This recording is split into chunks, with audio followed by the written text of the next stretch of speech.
உச்சிமயில மேகாட்டு கோயிலில கதை ஒன்று நடக்குதம்மா.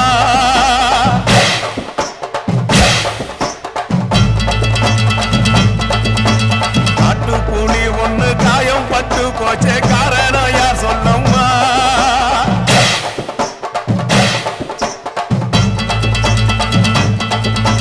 சாத்தோடு கையில் சத்தம் முழங்கிட தாயணி பொங்கிடம்மா.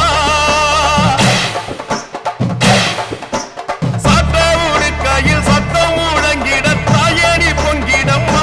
சூளக்காளியே அத்தா தாயே, சூளக்காளியே அத்தா